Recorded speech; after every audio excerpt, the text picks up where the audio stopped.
أما بعد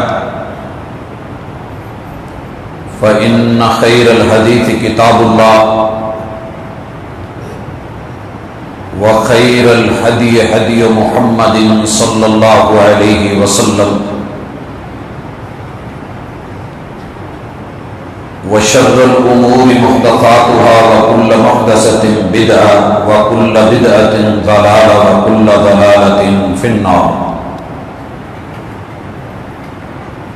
أعوذ بالله السميع العليم من الشيطان الرجيم.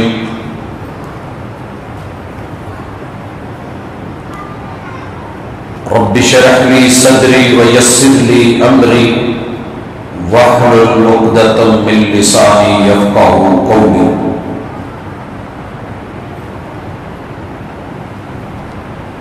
احباب ذی وقار سامعین و سامعات، اللہ رب العزت کا احسان ہے کہ اس ذات نے ہمیں رمضان المبارک کے اندر ایک اور جمعے سے نوازا. الحمدللہ علی ذالک. اس الوداعی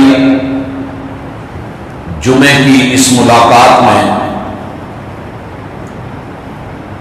میرے بھائیوں، مجھے بھی اور آپ کو بھی ملے جلے جذبات، جہاں عید کے آنے کی خوشی ہے اور رمضان کے جانے کا ایک مومن کو دکھ، اور ہو بھی کیوں نہ رسول کریم علیہ الصلاۃ والسلام کا وہ فرمان عالی شان کہ جو مومن ایک روزہ رکھتا ہے اللہ تعالی جہنم کو اس سے 70 سال کی مسافت سے دور فرما دیتے ہیں. احباب ذی وقار،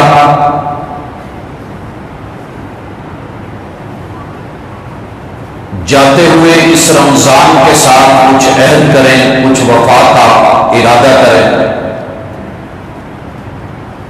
یہ دنیا کمانے کی جگہ ہے، عمل کی جگہ ہے، کمائی کی جگہ ہے، اور عقل مند آدمی وہ ہوتا ہے جو تھوڑی محنت کر کے زیادہ کما لے.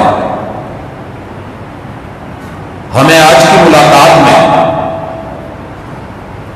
یہی پڑھنا ہے کہ بندہ تھوڑا عمل کر کے زیادہ اجر کیسے لے سکتا ہے اور تھوڑی محنت کر کے زیادہ کمائی کیسے کر سکتا ہے. لیکن پہلے اس کی بنیاد ہونی چاہیے. دوستوں، کوئی بھی عمل جب آپ اور میں کرنے کا سوچتے ہیں، اگر اس کی بنیاد نہیں، عمل جتنا بڑا مرضی ہو، اللہ تعالیٰ دنیا میں اس کا فائدہ دے دیتے ہیں مگر وہ آخرت تک نہیں پہنچتا جب تک بندے کے پاس کلمہ نہیں ہوتا، ایمان نہیں ہوتا اور توحید نہیں ہوتی. مالک الملک نے اسی لیے والعصر ان الانسان لفی خسر الا الذین آمنوا وعملوا الصالحات، سورۃ العصر کے اندر زمانے کو یہ بتایا ہے کہ لوگوں، تاریخ شاہد ہے، انسان کی انسانیت خسارے میں گئی ہے، اس کی محنت نقصان میں گئی ہے، سوائے ان لوگوں کے الا الذین آمنوا جنہوں نے ایمان خالص کے ساتھ محنت کی ہے. حضرات، ایمان خالص 3 چیزوں کا مجموعہ ہے کہ انسان کو حق کا علم ہو، کیونکہ علم کے بغیر جہالت ہے اور جہالت انسان کے لیے فائدہ مند نہیں ہے. جب تک علم صحیح نہیں ہوتا عمل صحیح نہیں ہو سکتا. علم ٹیڑھا ہو گیا، عمل خود بخود غلط ہونے لگتا ہے. لہذا علم ہونا چاہیے. ایک بندے سے غلطی ہوئی ہے، غلطی کے موقع پہ سجدہ سہو کیسے کرنا ہے، اگر اسے اس بات کا علم نہیں ہے تو آپ مسجدوں میں مسائل دیکھتے ہیں، امام صاحب بھول گئے، نتیجہ تک کوئی پوری نماز پڑھ رہا ہے، کوئی باتیں بنا رہا ہے، مسائل کھڑے ہو رہے ہیں. اگر علم صحیح ہو اور لوگوں کی تربیت اس علم کے مطابق درست ہو تو جتنی غلطی ہوئی ہے اتنا جو ہے اس کے مطابق وہاں اپنی اصلاح کی جا سکتی ہے اور اپنی نماز کو درست کیا جا سکتا ہے، کبھی رکعت دوہرا کے اور کبھی صرف سجدہ سہو کر کے۔ تو علم کو سیکھیے، سب سے پہلے صحیح علم، اور علم کا ترجمہ ہماری زبان میں سائنس ہے، اور انسانیت کی سائنس، کائنات کی سائنس جس نے بنائی ہے اس کے پاس ہے، لہذا اصل علم وحی کا علم ہے، اور اللہ نے اسے کتاب و سنت کی شکل میں اتارا ہے۔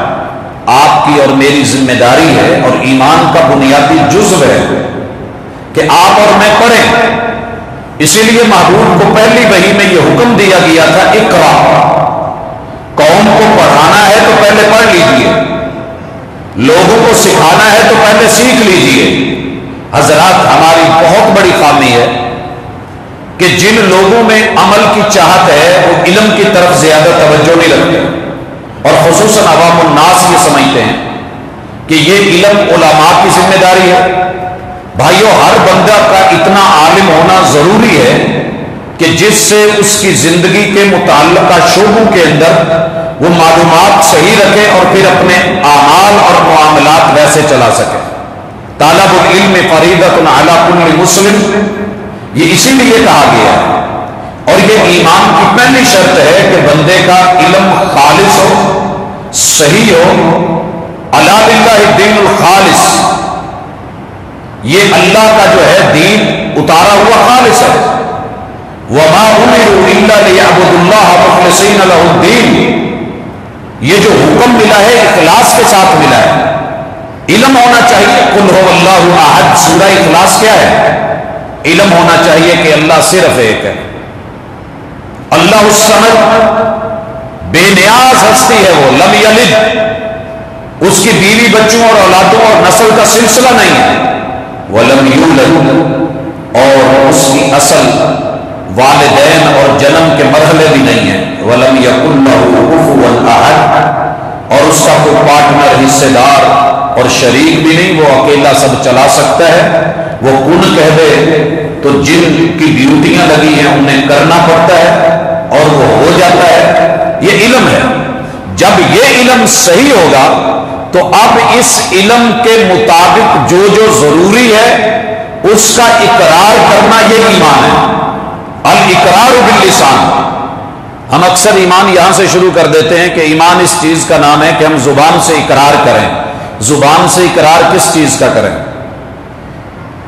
وہ چیزیں جو ہمیں معلوم ہونی چاہیے، جن کا علم بدیہی ہے، لازمی ہے، ضروری ہے، لابد ہے، مجبوری ہے، اس کے بغیر چارہ نہیں۔ اور وہ ایمانیات کی 6 بنیادیں، اللہ کے وحدہ لا شریک ہونے پر ایمان، زبان سے اقرار، اللہ کے فرشتوں کا اقرار، کتابوں کا اقرار، انبیاء علیہ السلام کا اقرار، آخرت کے دن اور نتیجے کے دن، سزا و جزا کے دن کا اقرار، اور تقدیر کے معاملے میں اللہ کے ساتھ جو ہے وہ یقینی اقرار۔ یہ اقرار ایمان کا علم کے بعد پہلا مرحلہ ہے، الاقرار باللسان۔ اور دوسری چیز کہ انسان والتصدیق بالجنان، جو زبان سے کہہ رہا ہے دل سے اسے مان بھی رہا ہو، دل سے مان بھی رہا ہو، اندر سے مانا جائے، چھپے ہوئے دل۔ اور اس کا تیسرا مرحلہ والتصدیق بالجنان کے بعد والعمل بالارکان، کہ جو بندہ بول رہا ہے، جسے دل سے مان رہا ہے، اسے کر کے بھی دکھائے۔ تو علم کے مطابق زبانی اقرار اور دلی تصدیق کے ساتھ انسان کا پریکٹیکل پھر جا کر کے ایمان مکمل ہوتا ہے۔ اور ایمان کی تکمیل میں عمل کے لیے اگلا مرحلہ کہ بندہ اس عمل کو ویسے کرے جیسے رب نے اپنے محبوب سے ڈیمانڈ کی ہے، اور آپ نے وہ کر کے دکھایا ہے، کیونکہ رسول اللہ صلی اللہ علیہ وسلم سے بڑھ کے کسی کا عمل خوبصورت نہیں ہو سکتا۔ آپ کی سنت ایمان کے ساتھ یہ دوسری بنیاد ہے جس کو لینا لازمی ہے، فرض ہے اور امت پہ قرض ہے۔ جو بھی کام ان 2 چیزوں سے ہٹ کے ہوگا، ان سے ہٹ کے کیسے ہو سکتا ہے؟ مثلا جہالت پہ مبنی عمل. ایک بندہ کہتا ہے ایک ٹانگ پہ کھڑے ہو کے عبادت کروں گا، یہ علم سے کورا ہے، سنت سے ہٹ کے ہے.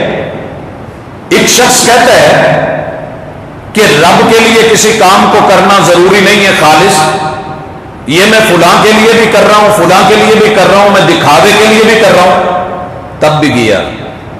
اخلاص کا اور توحید کا معنی یہ ہے کہ عمل میں نمود بھی نہیں، نمائش بھی نہیں، دکھاوا بھی نہیں. بھائیو کچھ دکھاوے ہیں جو خود ہو جاتے ہیں، جیسے عورت کو پردے کا حکم ہے کہ ساتر لباس پہنے اور لوگوں کو اپنی طرف مائل نہ کرتی پھرے. اور قیامت کی نشانیوں میں سے یہ جملہ بتایا گیا، علمی بات ہے، رسول اللہ صلی اللہ علیہ وسلم نے بتائی ہے. جنت کی خوشبو 500 سال کی مسافت سے آ جاتی ہے، لیکن کچھ بد نصیب ایسے ہیں جن کو یہ نہیں ملنی. ان میں سے وہ عورتیں کاسیات عاریات جن کے لباس پہنے ہوئے ہیں مگر بدن ننگے ہیں، لباس پہنے ہوئے ہیں بدن ننگے ہیں. مائلات ممیلات، وہ خود بھی مائل ہو رہی ہیں لوگوں کی طرف، لوگوں کو بھی اپنی طرف جو ہے وہ راغب کر رہی ہیں. اب عورت نے جو برقع پہنا ہوتا ہے عبایا سادہ بالکل ہو، اس کا اپنا بھی ایک حسن ہے. جسم کو ڈھانپنے کے ساتھ پھر بھی عورت کے وجود کے اندر اللہ تعالیٰ نے یا مرد کے وجود میں جو ایک حسن رکھا ہے وہ تو نہیں ختم کیا جا سکتا. میں جو چیز بتا رہا تھا کہ نماز، روزہ، حج، زکوٰۃ دین میں میری اور آپ کی نیت میں دکھاوا نہیں ہونا چاہیے. وگرنہ جب ہم فرض پڑھنے آتے ہیں، مسجد میں آتے ہیں تو لوگ ہمیں دیکھتے نہیں. جب ہم وضو کر رہے ہوتے ہیں تو لوگ دیکھ نہیں رہے ہوتے، یقیناً دیکھ رہے ہوتے ہیں، اور جو چیز دیکھی جائے وہ دکھاوے میں شامل ہو گئی ہے. تو کیا یہ دکھاوا پکڑ کا باعث ہوگا؟ نہیں. اگر نیت خالص ہے، بندہ مخلص ہے اور پھر وہ اللہ کے گھر کی طرف بڑھ رہا ہے، نیکی کرتے ہوئے اس کا دکھانا مقصود نہیں تھا، کسی نے دیکھ لیا ہے، کوئی حرج نہیں، عند اللہ اس کی پکڑ نہیں ہوگی. تو اللہ کے ساتھ اخلاص کا معنی یہ ہے کہ ہم ریا، دکھاوے، نمود، نمائش اور دنیا کو خوش کرنے کے لیے وہ عمل نہیں کریں گے. وگرنہ قیامت کے دن پڑھا ہوا قرآن، پڑھایا ہوا قرآن، دیا ہوا صدقہ، کی ہوئی خیرات، یتیموں غریبوں کو پالتے ہوئے زندگی گزارنے والا اور میدان جہاد میں شہید ہو کے گردن کٹوا کے رب کے سامنے جانے والے کے عمل صرف اس لیے منہ پہ مارے جائیں گے کہ اس نے دکھاوے کے لیے کیا تھا، حالانکہ کام بہت بڑے. اور بھائیو دوسری جو شرط ہے کہ انسان سنت کے مطابق کام کرے، بے شک تھوڑا ہو. اگر یہ نہ ہو تو نتیجہ کیا نکلتا ہے؟ ایک شخص نے پوری زندگی کا ارادہ کر لیا تھا کہ میں شادی کے بغیر دین کا کام کروں گا، شادی کے بغیر، یعنی میں جو بیوی کو ٹائم دینا ہے وہ بھی نہیں دوں گا، جو بچوں کو دینا ہے وہ بھی نہیں دوں گا، جو رشتہ داری اور تعلق داری میں وقت ضائع ہونا ہے میں وہ بھی دین پہ وقت لگاؤں گا. مگر یہ کام سنت سے ہٹ کے تھا. میرے محبوب نے اسی وقت کے صحابی تھے، ان کو بلا کے یہ کام واپس کر دیا تھا، سنبھال کے رکھو، مجھے ایسے کام کی ضرورت نہیں ہے. من راغب عن سنتی فلیس منی، جو میری سنت سے ہٹ کے کسی عمل کی بنیاد رکھے گا، وقت کا صحابی بھی کیوں نہ ہو، وہ عمل ہم اس کو واپس کر رہے ہیں اور ہم یہ بھی کہہ رہے ہیں وہ میری امت میں سے نہیں ہے. دوسرے شخص نے ارادہ کیا تھا پوری زندگی روزہ رکھوں گا، اور ایک روزہ بندے کو جہنم سے 70 سال کی مسافت سے دور کر دیتا ہے. تو پھر بھائیو یہ کتنا اہم کام ہے کہ جس کی جزا اور اجر کا پتہ صرف اللہ کو ہے، اور اس نے کہا تھا لائف ٹائم روزوں میں گزار دوں گا. عمل تو بڑا عظیم تھا لیکن سنت سے ہٹ کے تھا. میرے محبوب نے عمل بھی واپس کر دیا اور کہا کہ یہ میرا عمل نہیں، میری سنت یہ ہے کہ میں رکھتا بھی ہوں، میں چھوڑتا بھی ہوں، سوموار کا رکھتا ہوں، جمعرات کا رکھتا ہوں، میں شعبان کے روزے رکھ لیتا ہوں، میں رمضان کے روزے رکھتا ہوں، میں اسی طریقے سے جو روشن راتیں ہیں ان کی روشن راتوں کے دنوں کے ان کے روزے رکھ لیتا ہوں. رسول اللہ صلی اللہ علیہ وسلم نے اپنی سیرت دی ہے اور کہا فمن راغب عن سنتی فلیس منی، جو اس سے ہٹ کے عمل کرے گا وہ میرا نہیں. اور تیسرے نے کہا تھا آج کے بعد ہر رات تہجد میں گزرے گی، قیام میں گزرے گی، رکوع میں گزرے گی، خشوع میں گزرے گی اور سجدے میں ترلے اور زاریاں کرتے ہوئے گزرے گی، تشہد میں اور زاریاں کروں گا۔ کتنا خوبصورت عمل ہے نماز، لیکن جب سنت سے ہٹ کے ہو تو میرے محبوب نے صحابی کا عمل واپس بھی کر دیا اور کہا اگر تو نے یہ عادت جو بولا ہے اگر یہ کام کیا تو میری امت سے تیرا تعلق نہیں ہے، میری امت میری سنت پہ عمل کرتی ہے۔ تو میرے بھائیو، یہاں محبوب علیہ الصلوۃ والسلام نے کسی بھی فرقے کا ذکر نہیں کیا، کسی گروہ یا کسی جماعت کا ذکر نہیں کیا۔ من راغب عن سنتی فلیس منی، جس نے بھی میری سنت سے منہ موڑ کے اپنی مرضی سے اپنے ڈھنگ اور نئے طور طریقے اتوار شروع کر دیے، بھائیو یہ ڈرنے کی جگہ ہے، ڈرنے کی جگہ ہے۔ میں پڑھ لکھ کے ڈگریاں لے کے بھی اگر کوئی ایسا کام کرنے کی سوچ رہا ہوں جو میرے محبوب علیہ الصلوۃ والسلام نے نہیں کیا ہے، تو میری ڈگریاں، میرے عہدے، میرے رتبے، میرا مقام، میرا مرتبہ، میری شہرت کسی کام کی نہیں۔ دنیا میں پتہ ہے امتیوں میں سب سے بڑی ڈگری کیا ہے؟ رسول اللہ صلی اللہ علیہ وسلم کا صحابی ہونا، جس نے آپ سے ڈائریکٹ پڑھا ہو، تربیت محبوب علیہ الصلوۃ والسلام سے لی ہو۔ سب سے بڑی کائنات کی یونیورسٹی جس کے اوپر عرش کو بھی بلیو ہے اور اعتماد ہے، وہ ہے من لقی النبی صلی اللہ علیہ وسلم مومنا، جو محبوب پہ ایمان لا کے آپ سے علم لے کے آپ کی تربیت میں پلا اور آپ کے پیچھے رہا، اقتداء میں نمازیں پڑھتا رہا۔ ان صحابہ کے لیے یہ وارننگ ہے، آپ اور میں کون ہیں؟ اور اٹھ کے کہیں کہ نہیں یہ دو طرح کے کام ہوتے ہیں، ایک اچھے ہوتے ہیں بدعات اور ایک بری ہوتی ہیں، بری سے روکا گیا ہے، اچھی کا جو ہے وہ ہے۔ تو میرے بھائیو، کل بدعت ضلالہ، ہر وہ کام جو محبوب کی سنت سے ہٹ کے ہوگا، وہ اس دور کا صحابی کرے یا آج کا وہابی کرے یا کسی مسلک والا بھی کرے، اللہ کو یہ گوارا نہیں ہے۔ لہٰذا اگر عمل کرنا ہے تو پہلی شرط رکھیے ایمان، اور ایمان میں جو میں نے چیز آپ کے سامنے رکھی ہے وہ ہے الاقرار باللسان والتصدیق بالجنان والعمل بالارکان، کہ زبان اقرار کر رہی ہو، دل اس کو مان رہا ہو اور اعضاء ویسا عمل کر رہے ہوں، لیکن یہ وحی کے علم کے مطابق ہو، کتاب و سنت کے مطابق ہو۔ تو پڑھنا بھی شروع کرنا ہے اور ساتھ میں ہم نے اپنے ایمان کو بھی مضبوط کرنا ہے، پھر عمل کی بنیاد رکھنی ہے، اس کے بعد جو عمل ہوگا وہ صحیح ہوگا۔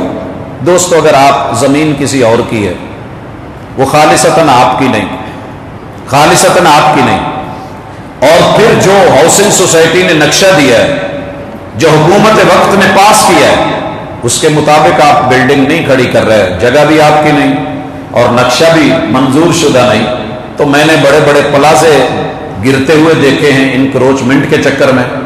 وجہ کیا تھی؟ زمین بھی ان کی نہیں تھی، قبضہ تھا، اور پھر جو بلڈنگ بنائی گئی تھی وہ بھی نقشے میں پاس نہیں تھی۔ نتیجہ کیا ہوا؟ کئی منزلہ بلڈنگیں بلڈوز کر کے زمین بوس کر دی گئی اور ان کو ختم کر دیا گیا، آج ان کا وجود نہیں ہے، آپ کے اور میرے شہر میں نظر آ رہا ہے۔ تو پھر وہ عمل کے بڑے بڑے محلات جو ہم کھڑے کرتے ہیں، محنت کرتے ہیں، محبوب کے نقشے سنت اور اسوہ سے پاس نہیں، اور ان کی بیس اور جو ان کی زمین اور ان کی جو گراؤنڈ ہے وہ ایمان سے ثابت نہیں، تو پھر سوچئے بنے گا کیا؟ ہمارا کیا بنے گا؟ تو اس لیے ان دو بنیادوں کو مضبوط کریں، اور یہ دعوت سب کے لیے ہے۔ اللہ تعالی ہماری اس دعوت کو قبول کرے اور اس میں ہمارے لیے آسانی فرمائے۔ حضرات، آج کی اس ملاقات میں جن اعمال کی طرف توجہ دلانا مقصود ہے، اختصار کے ساتھ ہم ان کا تذکرہ کریں گے، اور اس حوالے سے اگر آپ کے لیے میسر ہو تو یہ والی دیکھنے میں ایک چھوٹی سی پاکٹ سائز بک ہے، میں یہ سمجھتا ہوں اسے لیجئے اور جیب میں رکھیے، آنے جانے والے دوست احباب کو تحفے کے طور پہ، دنیا بڑی بڑی چیزیں تحفے میں دیتی ہے، اس میں ایک بھائی کو یا ایک بہن کو ملے گا کیا؟ دیکھنے میں معمولی چیز ہے، آپ آنے والے مہمان کو یہ تو کہتے ہیں نا کہ جناب آپ ذرا فریش ہو لیں، منہ ہاتھ دھو لیں۔ اگر آنے والے مہمان کو ترغیب دلا دیں اور کہیں کہ آپ وضو کر لیں، نتیجہ کیا نکلے گا؟ رسول اللہ صلی اللہ علیہ وسلم فرماتے ہیں کہ اللہ تعالیٰ کو جو تمام اعمال سے اچھی اور پیاری چیز لگتی ہے اور جس میں بندے کے گناہ جڑتے ہیں، وہ عمل ہے کہ مسلمان وضو کرے. مسلمان وضو کرے. حضرات سائنس نے کل مانا ہے، میڈیکل سائنس کل مان رہی ہے کہ یہ جو مسلمان وضو کرتے ہیں، انسان کو اور اس کے ساتھ جو دلک کر کے ملتے ہیں، یہ جو تھراپی ہے انسان کو جلدی کینسر اور بے شمار کینسر سے بچاتی ہے. یہ کل کی بات ہے. ہم نے اپنے محبوب کو میڈیکل جو ہے وہ استاذ ہونے کے ناطے سے صرف نہیں مانا، ہم نے اپنا امام مانا ہے جس میں دنیاوی فائدے بھی ہیں، اخروی فائدے بھی ہیں. تو وضو سنت کے مطابق کرنا، اللہ تعالیٰ اس کے بدلے میں اجر کیا دیتے ہیں کہ جسم کے جتنے بھی اعضاء ہیں، حتیٰ کہ ناخنوں کے نیچے سے بھی بندے کے گناہ جھڑ جاتے ہیں. دین کی زبان میں گناہ جھڑتے ہیں، اور میڈیکل سائنس کی زبان میں جتنے بھی مردہ خلیے ہیں، جتنے ڈیڈ خلیے ہیں، یا جتنے ان میں جراثیم ہیں، یا جتنے ان میں کوئی وائرس کا سبب بننے والے کیمیکلز پڑے ہوئے ہیں، وہ صاف ہو جاتے ہیں. تو ہمارا ایمان ہے جو محبوب نے کہا ہے وہ سچ ہے، وہ برحق ہے. کیجئے. ہم میں سے کون گناہگار نہیں ہے؟ کون خطا کار نہیں ہے؟ ہم گھر سے شہر جائیں یا شہر سے گھر آئیں، نظریں خطا کرتی ہیں، ہاتھ جرم کرتے ہیں، اور پاؤں جو ہیں وہ جرمدار بنتے ہیں. تو پھر وضو عادت ڈالیے، عادت ڈلوائیے. اور رسول اللہ صلی اللہ علیہ وسلم کے اس فرمان کے بعد جو کہ صحیح مسلم کا ہے، اگلے جملے تو آپ نے سن رکھے ہیں. وضو کیجئے اور ساتھ کھڑے ہو کے بیٹے کو، بیٹی کو، بھائی کو، مہمان کو، یا خود ہیں تو کہیے اشہد ان لا الہ الا اللہ وحدہ لا شریک لہ واشہد ان محمدا عبدہ ورسولہ.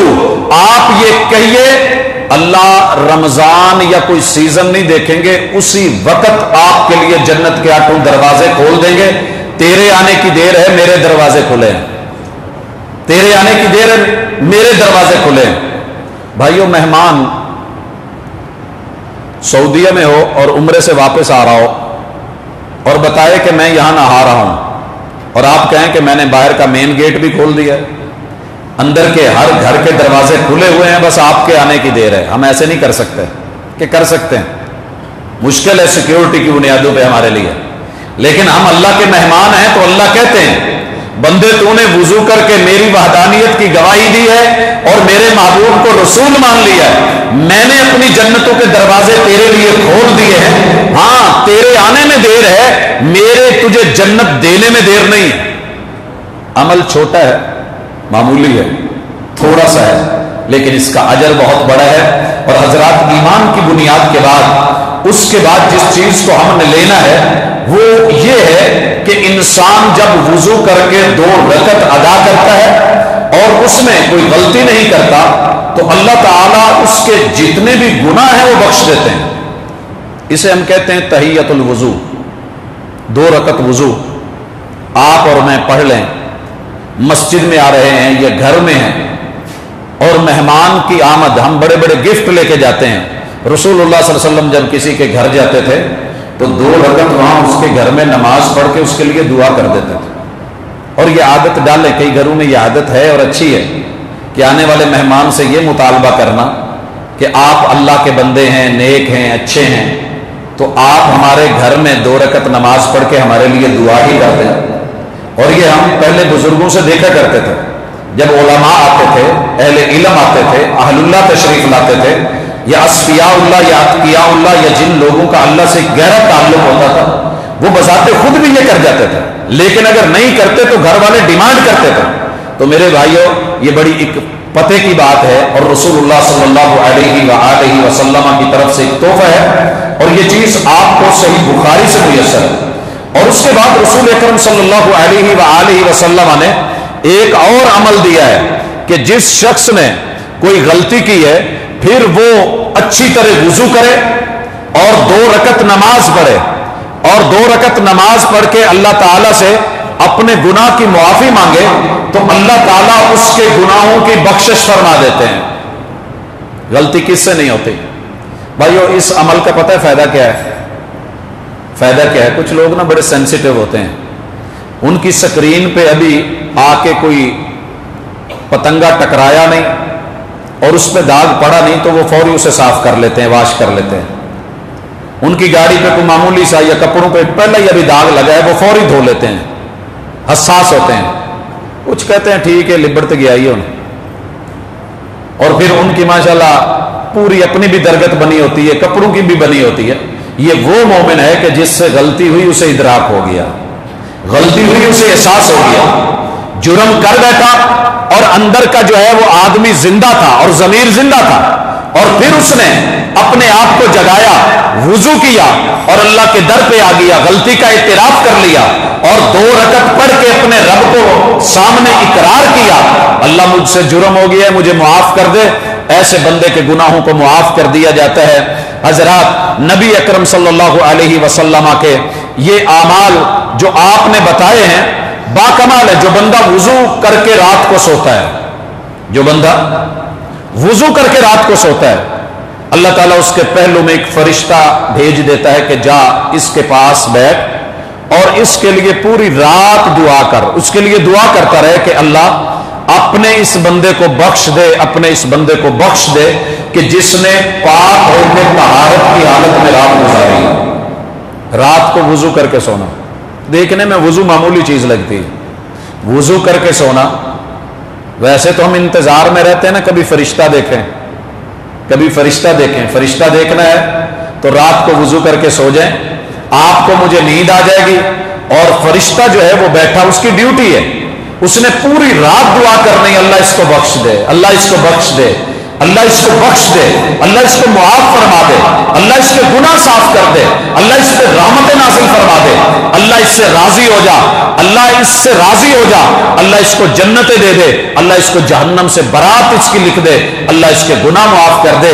حضرات سوچئے تو صحیح، دیکھنے میں یہ چھوٹی چھوٹی چیزیں ہیں مگر ہم نے چھوڑی ہوئی ہیں۔ رسول اکرم صلی اللہ علیہ وسلم فرماتے ہیں جو بندہ 40 دن مسلسل تکبیر تحریمہ کے ساتھ پہلی صف میں یا ویسے ہی تکبیر تحریمہ کے ساتھ آ کے نماز پڑھتا ہے، اس بندے کے لیے 2 چیزوں سے اللہ تعالی نجات لکھ دیتے ہیں، برات لکھ دیتے ہیں، ایک آگ سے اور دوسرا نفاق سے۔ یہ بندہ مر گیا تو آگ میں نہیں جائے گا، یہ فوت ہوا تو منافق ہو کے نہیں مرے گا۔ 40 دن لگاتار تکبیر تحریمہ کے ساتھ۔ حضرات یہ وہ حدیث ہے جس کو بعد میں گھڑا گیا اور موضوع روایت ایک بنائی گئی اور پھر رسول اللہ علیہ وسلم کے ذمہ لگائی گئی کہ جو بندہ مسجد نبوی میں 40 نمازیں، حالانکہ یہ عمومی طور پہ ہے کسی بھی مسجد میں، جو بندہ 40 نمازیں تکبیر تحریمہ کے ساتھ ادا کرتا ہے، اللہ تعالیٰ اس کو 2 چیزوں سے نجات دے دیتے ہیں، برات لکھ دیتے ہیں، بری کر دیتے ہیں۔ پہلی چیز آگ سے بری کر دیا گیا اور دوسری چیز کہ اسے اللہ رب العزت نفاق سے بری کر دیتے ہیں۔ تو کبھی کوشش کر کے دیکھیں، ویسے 40 نمازیں، 5 نمازیں ہیں، کتنے دن لگیں گے؟ 1 ہفتہ ہے، 8 دن کی بات ہے۔ جو بندہ 8 دن اسے کوئی کہے، یہ مشکل بھی نہیں ہے۔ ہمارے چچا جی ہیں، اللہ تعالیٰ ان کو سلامت رکھے، صحت اور عافیت والی زندگی دے، بیمار ہیں، تو میں نے نہیں انہیں کبھی زندگی میں دیکھا، جو مرضی ہو جائے، جیسا مرضی کام ہو، سفر میں ہوں، جہاں مرضی ہوں، تکبیر تحریمہ نہیں چھوڑتے۔ اللہ تعالیٰ ان کی اس کاوش کو، اس کے رنگ بھی اللہ نے ان کو دیے ہیں، چہرے پہ نور بھی دیا ہے۔ تو ہم بھی اگر یہ تھوڑی بہت کوشش کر لیں تو دنیا کے بے شمار جھنجٹ جو ہیں وہ غیر اہم ہو جاتے ہیں، جن کو ہم نے اپنے اوپر مسلط کیا ہوا ہے۔ اور پھر بندے کو ایک فکر ہوتی ہے، ایک سوچ ہوتی ہے۔ بڑے بڑے دکاندار لوگ ہیں جن کو میں نے دیکھا ہے، اذان ہوئی نہیں اور نکلے نہیں، اذان سے پہلے بھی نکل جاتے ہیں، کس لیے کہ میں نے تکبیر تحریمہ کو نہیں چھوڑا۔ تو اس حوالے سے محنت کی جا سکتی ہے۔ ہمارے پاس اس کے ساتھ ایک اور پیکج بھی ہے، اور وہ ہے کہ رسول اللہ صلی اللہ علیہ وسلم فرماتے ہیں آپ اکیلے بھی تو پڑھتے ہی ہیں، اگر نماز جماعت کے ساتھ پڑھ لیں، جماعت کے ساتھ، بھائیو فجر کی نماز اگر 27 دفعہ پڑھنی پڑے تو کتنا ٹائم لگتا ہے فجر کی نماز؟ اور اگر ہمارے بھائیوں کو عشاء کی نماز 27 مرتبہ پڑھنی پڑ جائے تو کتنا ٹائم لگے گا؟ کہا جماعت کے ساتھ آ کے لوگوں کے ساتھ کھڑے ہو کے پڑھ لو، 27 نمازوں کا اجر آپ کو مل جائے گا، 27 نمازوں کا اجر مل جائے گا۔ اور اسی کو ایڈ کریں، اگر مسجد نبوی میں مل جائے، مسجد نبوی میں مل جائے ایک نفل پڑھنے کا، وہاں اجر آپ کو پتہ ہے اللہ تعالیٰ نے کتنا رکھا ہے، 1000، صحیح جو روایت ہے 1000 کے برابر۔ لیکن اگر اسے گھر میں جا کے پڑھیں گے تو اس سے بھی افضل ہے۔ اگر جماعت کے ساتھ پڑھیں گے تو مطلب یہ ہے کہ 27,000 نمازوں کا ثواب، 27,000 نمازوں کا ثواب۔ اور اگر یہی نماز ہم بیت اللہ میں پڑھتے ہیں، لوگ کہتے ہیں جی اتنے لاکھ لگا کے، بے وقوف لوگ ہیں، پتہ نہیں کیوں جا رہے ہیں، سرمایہ ضائع کر رہے ہیں۔ قرآن مجید نے بڑا خوبصورت جواب دیا تھا دوسرے پارے میں، اس کا نام یہی ہے سیقول السفہاء۔ جو پڑھے لکھے بے وقوف ہے نا، دنیا داری کا علم رکھنے والے، وہ بڑی باتیں کریں گے دینداروں کو، لیکن ان کو کیا پتا کہ ان لوگوں کے آخرت کے اکاؤنٹ میں کتنا کچھ جا رہا ہے۔ اگر آپ بیت اللہ میں جا کے ذوق سے، شوق سے یہی نماز پڑھتے ہیں تو اللہ تعالیٰ ایک نفل اس کا اگر ثواب 1 لاکھ ہے، تو پھر جب آپ وہاں پہ فرض ادا کر رہے ہیں اور جماعت کے ساتھ کر رہے ہیں تو 27 لاکھ، فجر کی نماز 27 لاکھ دفعہ پڑھنی پڑے، کہاں کام جائے گا؟ سوچیں تو صحیح۔ ہم 1-2 لاکھ لگا کے لوگ روتے ہیں، کڑتے ہیں، پتہ نہیں کیا ہو گیا۔ میرے بھائیو بہت کچھ ہے، یہ اللہ تعالیٰ نے اعزاز رکھے ہیں، مقام رکھے ہیں، مرتبے رکھے ہیں، عزتیں رکھی ہیں، دلوں میں جگہ دی ہے، تو بہرحال ان کو لینا ہمارا کام بنتا ہے۔ رسول اللہ صلی اللہ علیہ وآلہ وسلم نے ایک اور پیکج دیا ہے، اور وہ بھی بڑا باکمال ہے۔ رسول اللہ صلی اللہ علیہ وآلہ وسلم فرماتے ہیں کہ جو شخص جماعت سے نماز پڑھنے کے لیے مسجد کی طرف چلے، جماعت کے ساتھ، ایک تو ہے نا وہ جماعت کا جو ثواب ملنا ہے، اس کے ساتھ نماز کے لیے مسجد کی طرف چلے، اس کے ایک قدم کے بدلے میں اللہ گناہ مٹا دیتے ہیں، اور جب دوسرا قدم اٹھاتا ہے تو اللہ اس کے بدلے میں نیکی لکھ دیتے ہیں۔ اور میں نے اس کی سوچ کی مثال دی تھی، مدینہ یونیورسٹی میں مسجد، یونیورسٹی کی جو مین مسجد تھی وہ کافی دور تھی ہاسٹل سے، تو پیدل بھی کافی سفر بنتا تھا، لیکن اس نوجوان نے بائک خریدی صرف اس لیے، اور اللہ سے کہا کہ اللہ قدم قدم کا ہی ثواب ملنا ہے، تو ایک تار سے دوسری تار تک جو اس کے اندر تاریں ہیں، اللہ میرے لیے اجر لکھ دے۔ تو نیت ہی ہے نا۔ لوگ کہتے ہیں نا کہ پوچھا گیا روشن دان کیوں رکھا ہے، کہا کہ ہوا ہے، کہا اگر نیت یہ کر لیتا کہ تجھے اذان کی آواز آئے تو جب تک یہ رہتا تیرے لیے اجر اور ثواب لکھا جاتا۔ تو اپنی نیتوں کو اور اپنے پیکج کو، اور اس نیت کو میں ایسے ہی سمجھتا ہوں، میں نے نا بڑا عرصہ لوڈ کروانا اور وہ بڑی جلدی ختم ہو جائے گا۔ مجھے ایک دن کسی نے کہا یار لوڈ سے پہلے اگر یہ کوڈ لگا لینا تو پھر یہ بڑی دیر نکال جاتا ہے۔ میں نے کہا یہ کیسے ہو سکتا ہے؟ کہتے لگا کے تو دیکھ۔ تو وہ کوڈ جب لگایا کارڈ کو فیڈ کرنے سے پہلے تو واقعی ایسے ہوا، مجھے رسول اللہ صلی اللہ علیہ وسلم کا یہ فرمان یاد آ گیا۔ واقعی حقیقت ہے، بات نیت پہ بھی ڈیپینڈ کرتی ہے۔ ایک ہی عمل اگر آپ اس کا پیکج لگا لیتے ہیں اور وہ چینج ہو جاتا ہے، کام 500 روپے میں ایک 5 منٹ بھی کسی وقت میں کال کرنا مشکل ہو جاتی تھی، اور اب جو ہے پورا مہینہ آپ اس کے اوپر لگے رہے۔ تو بات ہے پیکج کی، جب اللہ تعالیٰ نے دیے ہیں اس کتاب کے اندر، میں آج سارے تو نہیں بیان کر سکوں گا، تقریباً اتنے پیکج ہیں کہ میرے لیے اور آپ کے لیے زندگی بھر کے لیے قدم قدم پہ کافی ہوں۔ دیکھنے میں چھوٹی سی ہے لیکن اس میں بہت کچھ، اور مجھے ایک پیکج اور بتا کے پھر بات کو جو ہے سمیٹنا ہے، مجھے اور باتیں بھی کہنی ہے۔ رسول اللہ صلی اللہ علیہ وسلم فرماتے ہیں جو شخص صبح اور شام 100 مرتبہ سبحان اللہ و بحمدہ کہتا ہے، تو کوئی بھی شخص جو یہ کہے گا روز قیامت اس سے بہتر عمل لا ہی نہیں سکے گا۔ ایک تو ہے نا سمندر کی جھاگ کے برابر گناہ ہوں تو اللہ معاف کر دیتا ہے، قیامت کے دن جو بندہ دن میں 100 مرتبہ سبحان اللہ و بحمدہ کہتا ہے، اس سے اچھا عمل نہیں لا سکے گا، الا کہ اس نے بھی سیم ویسا عمل کیا ہو، اس نے بھی۔ تو سبحان اللہ و بحمدہ ذرا سوچ کے بندہ چلتے چلتے ایک تصویر نکال دے، مشکل ہے کوئی؟ کتنا وقت ہم فضول باتوں میں ضائع کرتے ہیں۔ اور محبوب نے کہا کل قیامت کے دن جب بندوں کو ٹائم کی قدر ہوگی، پھر بندہ صرف اس گھڑی پہ پچھتا رہا ہوگا جو گھڑی اس نے اللہ کے تذکرے اور ذکر کے بغیر گزاری ہوگی۔ بھائیو مجھے یہاں وہ بھی ذکر کرنا ہے، رسول اللہ صلی اللہ علیہ وسلم کے پاس جو لوگ آئے تھے، کمزور لوگ، ہم بھی کمزور ہیں، جتنا مرضی کما لے ہم اتنے مالدار نہیں ہیں. بڑی دل میں خواہشیں ہوتی ہیں، یہاں خرچ کریں وہاں خرچ کریں، اس کو دے دیں، یہ ضرورت مند ہے. اللہ کی قسم میری یہ کیفیت ہوتی ہے، اللہ تعالیٰ دلوں کے راز جانتا ہے. جب کوئی بندہ آ کے جمعے کی ڈیمانڈ کرتا ہے نا، جی جمعے میں تعاون کے لیے میرے یہ حالات ہیں، ایک ہی دل سے دعا نکلتی ہے کہ اللہ مجھے اتنا دے دے کہ میں ان کو کسی کو کہنے کی مجھے ضرورت نہ پڑے، جو جہاں جہاں ہے میں ان کو دیتا جاؤں. لیکن اللہ کے اپنے فیصلے ہوتے ہیں. اللہ تعالیٰ دے کے بھی آزما رہا ہے، نہ دے کے بھی آزما رہا ہے، وہ دلوں کے راز جانتا ہے. آپ یقین کیجئے کئی دفعہ آپ لوگوں نے دیکھا ہوگا یہ ہوا ہے کہ میں نے مجبوریوں کی یا حالتوں کو دیکھ کے ایمرجنسی میں بھی جمعے آگے پیچھے کیے، معذرت کی، بعد میں باتیں بھی لوگوں کی سنی، لیکن کوئی نہیں. یہ اللہ ہے. تو میرے محبوب کے پاس غریب لوگ آ گئے، کہنے لگے محبوب دل ہو تو ایسا ہو، تڑپ ہو تو ایسی ہو.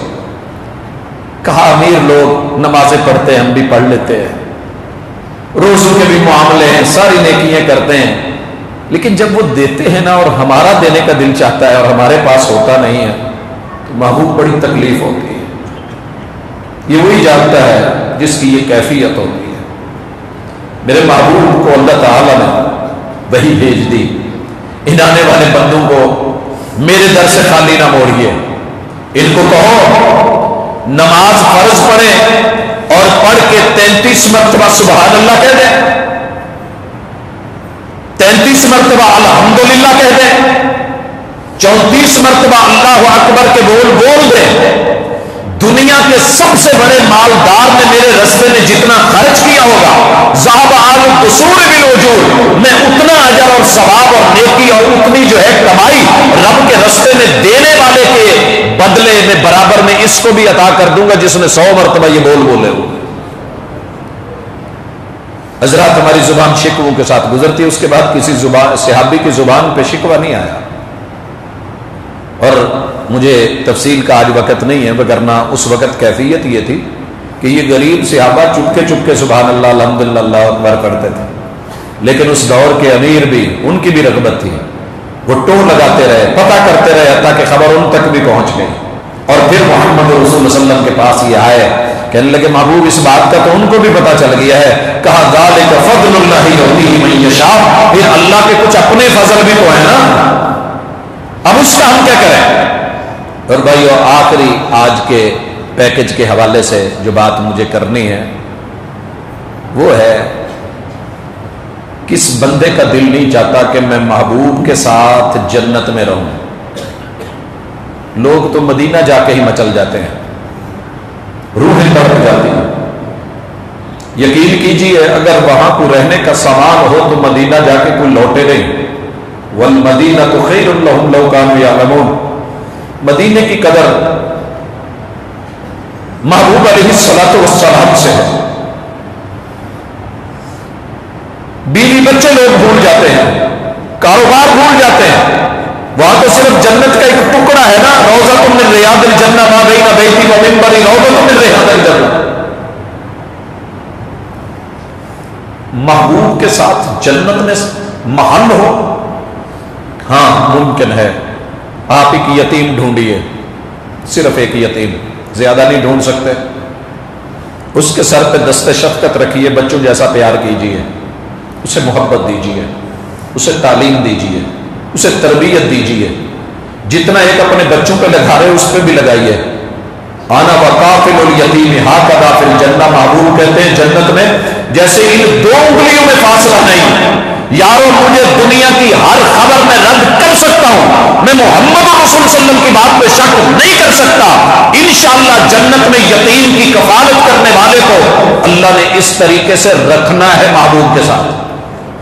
اب سوال یہ پیدا ہوتا ہے کہ یتیموں کی کفالت کرنے والے اربوں لوگ ہیں، اللہ کے لیے کوئی مشکل نہیں ہے کہ وہ میرے محبوب کے اربوں ہمسائے اس طرح کے بنا دے کہ بیچ میں کوئی فرق نہ ہو.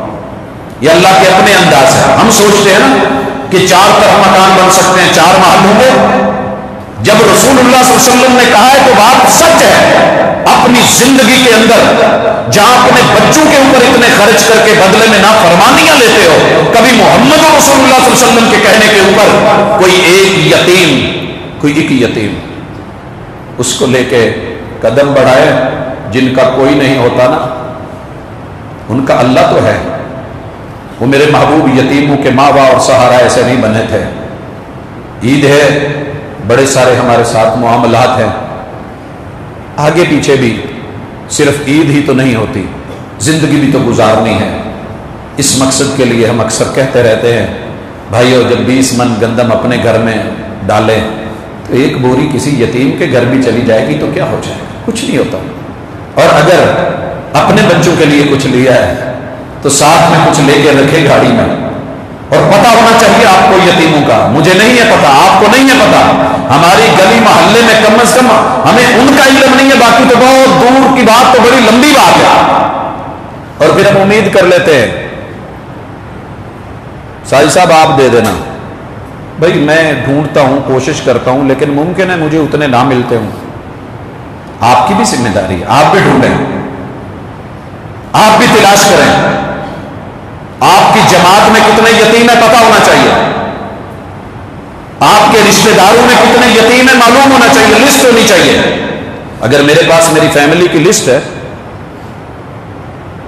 اور اس میں بچے بچے کی مجھے خبر ہے، تو کیا ہم اپنا شجرہ نسب نہیں بنا سکتے؟ ہمارے آباء و اجداد کتنے فوت ہو گئے یہ تو پتہ ہے، لیکن کتنے لوگ ہیں کہ جو فوت ہو گئے اور ان کے زندہ بچے ابھی یتیم ہیں، پتہ کیا جا سکتا ہے۔ گلی میں لوگ آ کے مردم شماری کر جاتے ہیں، ہم سے یتیم شماری نہیں ہوتی۔ ہو سکتی ہے، تھوڑی کوشش کریں گے، انشاءاللہ جنت میں محبوب کا ساتھ ملنے والا ہے۔ اللہ تعالی ہمارے ساتھ آسانی فرمائے۔ حضرات، ہم ایک اعلان بھی اسی موقع مناسبت سے کر رہے ہیں، انشاءاللہ ہم کوشش کیا کریں گے کہ اپنا جمعہ 1:15 پہ پہلا خطبہ اس کو وائنڈ اپ کریں، اور باقی کو سمیٹتے ہوئے ٹھیک 1:30 بجے جو ہے جماعت کھڑی ہو جایا کرے۔ میری پہلے بھی کوشش تھی، لیکن بہرحال کچھ احباب کی ڈیمانڈ اور کچھ مسائل ہوتے ہیں، ڈرائیور کی نظر جو ہے وہ تمام آئینوں پہ آگے پیچھے ہوتی ہے، دوست احباب کے مسائل اور مقاصد اور مطالب مختلف ہوتے ہیں، لیکن سب کو لے کے چلنا اسی میں خیر خواہی اور بہتری ہوتی ہے۔ تو انشاءاللہ العزیز ہم آئندہ سے اس چیز کے اوپر اہتمام کریں گے۔ اللہ تعالیٰ عمل کی توفیق دے، وما توفیق الا باللہ۔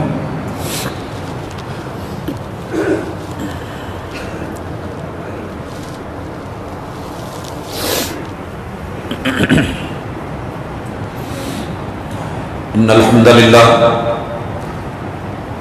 نحمده ونستعینه ونستغفره ونعوذ باللہ من شرور انفسنا ومن سیئات اعمالنا، من يهده الله فلا مضل له ومن يضلل فلا هادي له، واشهد ان لا اله الا الله وحده لا شريك له واشهد ان محمدا عبده ورسوله۔ احباب ذی وقار، اللہ پاک کے شکر گزار ہیں کہ اس نے اتنی بڑی نعمتوں سے نوازا، رمضان المبارک دیا، اور پھر جاتے جاتے عید سے پہلے ایک اور عید ہمیں 5ویں جمعے سے بھی نوازا، اور اس میں اپنے گناہوں پہ نظر ثانی کرنے اور اپنے گریبانوں میں جھانکنے کی توفیق دی ہے۔ اللہ سے ہم عاجزی بھی کرتے ہیں، گڑ گڑاتے بھی ہیں کہ اللہ ہمارے گناہ معاف فرما۔ حضرات، 2-4 اہم اعلانات بھی ہیں، کچھ سوال و جواب بھی ہیں۔ پہلے نمبر پہ فطرانے کے حوالے سے بات ذہن میں رکھیے۔ فطرانہ اگر میں بھی مانگوں، اگر آپ مجھے ذمہ دار نہیں سمجھ رہے تو مجھے مت دیجیے گا کہ میں آگے کسی کو دے دوں گا۔ اچھا، سب سے بہتر یہ ہے کہ آپ اور میں اپنی گلی محلے کے کسی غریب کو، ضرورت مند کو، مسکین کو ڈھونڈ کے فطرانہ جنس کی شکل میں دیں۔ فطرانے کا مقصد کیا ہے؟ پہلے تو اس کی جو تعداد ہے وہ 1 سا، جیسا کہ میں نے پچھلی ملاقات میں کہا تھا، سٹیل کے جو ہمارے جگ ہیں تقریباً اس سائز کا، گندم کا بھرا ہوا ٹوپا یا جو کا یا اسی طرح کھجوروں کا یا منقے کا یا اس کے ساتھ پنیر کا، یہ چیزیں رسول اللہ صلی اللہ علیہ وسلم نے کھانے کی شکل میں کہا ہے، کھانے کی شکل میں۔ وجہ کیا ہے؟ اس کے 2 مقصد ہیں، تحمۃ للمسکین و تحرۃ للصیام۔ ہم جو روزے رکھتے ہیں ان میں کئی کمی بیشیاں ہو جاتی ہیں، اللہ تعالیٰ اس مسکین کو کھانا دینے کے بدلے میں عید والے دن آپ کے روزوں کی جتنی کمی بیشیاں دور فرما دیں گے، دور فرما دیں گے۔ اور دوسری بات، سب سے بڑی تکلیف دہ بات یہ ہوتی ہے کہ بندے کے پاس عید والے دن گھر میں بچوں کو کھلانے کے لیے کھانا نہ ہو.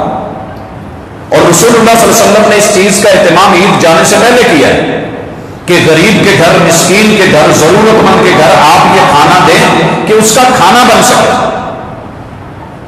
ہمارے بھائی لاجک دیتے ہیں، کہتے ہیں جی دین کو سمجھنا بھی چاہیے. اب کون دیتا پھرے گندم، کون دیتا پھرے یہ. تو بھائیو اگر ہم اپنے گھر کے لیے آٹا ختم ہو جائے تو نہیں لے کے آتے، کپڑے خراب نہیں ہوتے، گندم نہیں خریدتے، کھجوریں لینی ہوتی تو نہیں لے کے آتے، چاول لینے ہوتے ہیں تو نہیں لیتے. اس وقت شرم آتی ہے. ہم توڑے اٹھا کے موٹر سائیکلوں کے پیچھے پھرتے ہیں، گاڑیوں میں رکھوا کے پھرتے ہوتے. اگر غریب کو دیتے ہیں تو پھر شرم کیوں آتی ہے؟ وہ جی پیسہ دے دیں، آسان راستہ ہے. میرے محبوب کے دور میں پیسے ہوتے تھے، درہم بھی تھے، دینار بھی تھے. پیسہ موجود تھا، سونا بھی تھا، چاندی بھی تھی، درہم بھی تھے، دینار بھی تھے. آپ نے درہم و دینار مقرر نہیں کیے، صاع من طعام، کھانے میں سے، جنس میں سے، غلے میں سے دیا ہے. ہاں اگر کوئی تعویل کرتا ہے جی اس وقت غلے کے بدلے غلہ مل جاتا تھا، کھجور کے بدلے کھجور، تو یہ بذات خود بھی کرنسی تھی، تو چلیں مان لیتے ہیں. تو پھر میرے بھائیوں صرف 100 روپے کیوں مقرر کیے ہیں؟ صرف 100 روپے کیوں مقرر کیے ہیں؟ کیا ہم صرف گندم ہی کھاتے ہیں، چاول نہیں کھاتے؟ چاول بھی تو کھانا ہے. ایک جگ بھر کے اس کا ریٹ لگوا لے، وہ شاید 300 کے لگ بھگ بنے گا یا اس سے زیادہ ہو سکتا ہے. چلیں آپ اور میں کھجوریں نہیں کھاتے گھر میں، اتنی کھجوریں دلوا دیں، ان کا بھی ریٹ کچھ زیادہ ہوگا. پھر اگر خیر خائی کرنی ہے تو پھر اللہ نے جتنی ہمت طاقت دی ہے اس کے مطابق دے دیں. منقے کا پتہ کروا لے، 2.5 کلو منقے کا ریٹ کیا ہے. اگر پیسہ دینا ہے کہ ان کے کام آ جائے عید پہ کسی اچھے پہ تو پھر وہ والا بھی دلوا دیں. پنیر کے ریٹ کا پتہ کروا لے ذرا، جو بڑی بڑی شاپس ہیں ہمارے پاس تو وہ میسر ہی نہیں ہے نا، اس کے ذرا ریٹ کا پتہ کروا لے. چلو 5-10 ہزار اگر وہ بنتا ہے تو جا کے دلوائے نا، کسی غریب کا صحیح معنوں میں فائدہ ہو. پھر آ کر کے گندم پہ ہی کیوں گرتے ہیں؟ اللہ نے مجھے مختلف لوگوں کو مختلف ہمتیں دی ہیں تو اس اعتبار سے کر لیں. بہرحال عید گاہ جانے سے پہلے پہلے یہ دینا ضروری ہے، یہ دینا ضروری ہے. جو بچہ آج پیدا ہوا ہے اس کے اوپر بھی، اور جو رات کو پیدا ہوا ہے اس کے اوپر بھی، اس کا بھی دینا بنتا ہے. اور حضرات جس کے پاس ایک وقت کے کھانے کا، اپنے پاس کھانے کا سامان موجود ہے اور اس سے وافر ہے، وہ بھی آگے دے گا، بھلے غریب کیوں نہیں، مسکین کیوں نہیں. یہ فرض کر دیا گیا ہے. اور دوسری چیز کہ نماز کے لیے، عید نماز کے لیے کسی بھی شکل میں آپ اپنے گھر میں کسی خاتون کو نہ رہنے دیا کریں، الا کہ کوئی مجبور ہو جا نہ سکے، معذور ہے نہیں چل سکتی. وگرنہ بیٹی ہے، بہن ہے، بیوی ہے، بہو ہے، ماں ہے، کوئی بھی رشتہ دار عورت ہے، ہم ان کو نماز تسبیح کے لیے تو بھیج دیتے ہیں، لیکن وہ نماز جس کے لیے سید ام عطیہ رضی اللہ تعالی عنہا کی روایت ہے کہ رسول اللہ صلی اللہ علیہ وسلم نے کہا جتنی بھی عورتیں ان کو نکالو عید کے لیے، حکم دیا ہے رسول اللہ صلی اللہ علیہ وسلم نے. 2 اعتراض سامنے آیا، جی نماز نہیں پڑھنی، آپ نے کہا نہیں بھی پڑھنی تو انہیں کہو چلے عید گاہ ضرور جائیں. دوسرا یہ عذر پیش آیا کہ سب کے پاس جانے کے لیے عید والے دن کپڑے نہیں ہوتے، عید کے کپڑے نہیں ہوتے، اور اگر کپڑے ہیں تو لمبی اوڑھنی یا پردے کا سامان نہیں ہوتا. محبوب نے کہا کہ جس کے پاس کھلی چادر ہے وہ اس چادر میں جتنی بہنیں چھپ سکتی ہیں ان کو لے کے آ جائے، لیکن گھر نہیں چھوڑنا. بھائیوں میں دیکھتا ہوں عید کے دن ہمارے گھروں میں یہ ٹھیکہ صرف نا وہابیوں نے اٹھایا ہے کہ عورتوں کو لے کے جانا، نہیں، اللہ کی قسم محمد رسول صلی اللہ علیہ وسلم کو ٹھیکہ دیا گیا. یہ بلغ ما انزل الیک من ربک، یہ تبلیغ کا، یہ دعوت کا، یہ پیغام کا، یہ میسج دینے کا، کتاب و سنت پہنچانے کا، عمل کروانے کی یہ ذمہ داری محمد رسول اللہ صلی اللہ علیہ وسلم کی ہے، اور انہوں نے ہماری لگائی ہے. تو گھر میں رکھ کے کیا کرتے ہیں؟ کہا محبوب نماز ہی نہیں پڑھنی، کہا جہاں نماز پڑھنے والی جگہ ہے نا، جہاں صفیں بچھی ہیں اس سے سائڈ پہ الگ ان کی جگہ ہو، وہاں وہ بیٹھ جائیں، لیکن مسلمانوں کی دعا میں اور دعوت میں ضرور شریک ہوں، دعا میں اور دعوت میں ضرور شریک ہوں. تو یہ کام بھی ہم نے کرنا ہے. اور اس حوالے سے خصوصی طور پہ آپ کوشش کیا کریں، لوگوں کو دعوت دیا کریں، گھر والوں کو. اور عید آپ کو پتہ ہے کہ انشاءاللہ 6:15 بجے جامع مسجد قباء مدینہ ٹاؤن، وہاں پہ اس کے پارک میں انشاءاللہ العزیز ٹائم پہ ہی اللہ توفیق دے ادا ہوگی. اور آج کے اس جمعے کا اعلان ہمارے لیے عالم اسلام کی ایک نمایاں اور ممتاز درسگاہ بھائی اس میں کوئی شک نہیں، دنیا میں بڑے بڑے دینی ادارے ہیں، لیکن جس قدر اللہ نے اعزاز، رتبہ، شرف، مقام اور مرتبہ جامع سلفیہ فیصل آباد کو دیا ہے، شاید کسی اور کے نصیبے میں ابھی تک نہیں آیا۔ دنیا کے جس حصے میں چلے جائیں، جس گوشے میں چلے جائیں، جس ادارے میں چلے جائیں، آپ کو اس کے اساتذہ نظر آئیں گے۔ جس بھی حصے میں آپ اپنے ہی خطے میں دائیں بائیں دیکھ لیں تو الحمدللہ آپ کو جامع سلفیہ کے فیضیاب، میری بھی مادر علمی ہے، حضرت حافظ شریف صاحب کی بھی مادر علمی ہے، اور آپ دیکھتے ہیں حافظ مسعود عالم صاحب حافظہ اللہ تعالیٰ وہاں پڑھا رہے ہیں، یعنی کہ جتنے آپ کو نامی گرامی لوگ دائیں بائیں نظر آئیں گے، الحمدللہ یہ اعزاز اللہ نے اس ادارے کو بخشا۔ تو بھائیوں گائے بگائے اسے وزٹ کرتے رہا کریں، دیکھتے رہا کریں، ملتے رہا کریں۔ وہاں ایسے ایسے لوگ پڑھتے ہیں کہ آپ سوچ نہیں سکتے، جن کی مسکنت کی زندگی ہوتی ہے، جب آتے ہیں تو ان کے کپڑوں کا رنگ ایک نہیں ہوتا۔